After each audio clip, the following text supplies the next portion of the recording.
Di jantung kota Yogyakarta, di sebuah kampung bernama Kauman, lahirlah seorang anak pada tahun 1868 yang kelak akan mengubah wajah pendidikan Islam di Indonesia.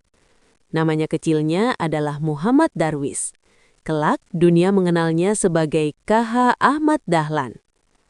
Ia tumbuh di lingkungan keluarga ulama. Ayahnya adalah seorang khatib Keraton Yogyakarta, sementara lingkungannya penuh dengan tradisi keagamaan yang kuat. Sejak kecil, Darwis dididik dengan disiplin agama, menghafal Al-Quran, mempelajari fikih, tauhid, dan tasawuf. Namun Darwis bukan hanya anak yang patuh, ia juga anak yang gelisah. Gelisah melihat umat Islam yang rajin beribadah, tetapi tertinggal dalam ilmu pengetahuan. Gelisah melihat sekolah-sekolah modern berkembang pesat, sementara pesantren sering terisolasi dari ilmu umum. Di usia muda, Darwis berangkat ke Mekah. Di sanalah pandangannya mulai berubah. Ia bertemu dengan gagasan-gagasan pembaharuan Islam. Ia membaca pemikiran para pembaharu dunia Islam yang menyerukan agar umat kembali kepada Al-Quran dan Sunnah sekaligus terbuka terhadap ilmu pengetahuan modern. Sepulang dari Mekah, ia mengganti namanya menjadi Ahmad Dahlan. Bukan sekedar pergantian nama, tapi pergantian visi hidup. Ia mulai mengajarkan Islam dengan pendekatan yang berbeda. Ia mengajarkan agama dengan rasional, sistematis, dan terhubung dengan kehidupan sosial.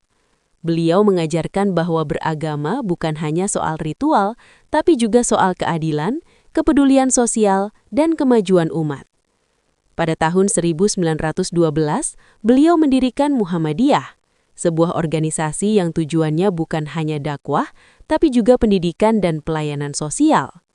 Muhammadiyah mendirikan sekolah yang memadukan pelajaran agama dan ilmu umum.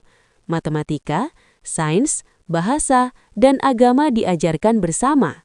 Ini adalah hal yang revolusioner pada masanya. Sebagian orang menentang, sebagian menuduh beliau terlalu barat.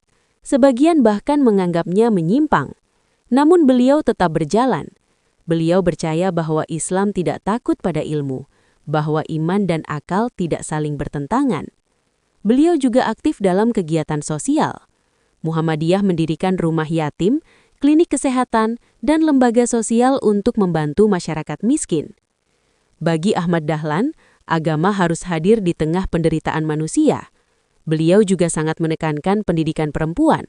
Melalui organisasi Aisyah, kaum perempuan diberi akses pendidikan dan peran sosial, sesuatu yang sangat progresif pada zamannya. Karya beliau bukanlah buku tebal atau tulisan akademik panjang. Karya terbesar beliau adalah sistem pendidikan, sistem dakwah, sistem amal sosial. Beliau membangun gerakan, bukan sekedar wacana. Hingga hari ini, Muhammadiyah memiliki ribuan sekolah, universitas, rumah sakit, dan lembaga sosial di seluruh Indonesia. Namun lebih dari itu, warisan Ahmad Dahlan adalah cara berpikir. Cara berpikir bahwa Islam adalah agama kemajuan, bahwa beriman berarti bertanggung jawab pada peradaban. K.H. Ahmad Dahlan wafat pada tahun 1923, namun gagasannya terus hidup. Dari Kauman, gagasannya menyebar ke seluruh Nusantara. Dari satu orang, lahir jutaan pelajar, guru, dokter, dan aktivis sosial. Ia mungkin telah tiada, tetapi cahaya yang ia nyalakan masih menerangi. Dan dari kisahnya, kita belajar bahwa perubahan besar selalu dimulai dari kegelisahan kecil dan keberanian untuk bertindak.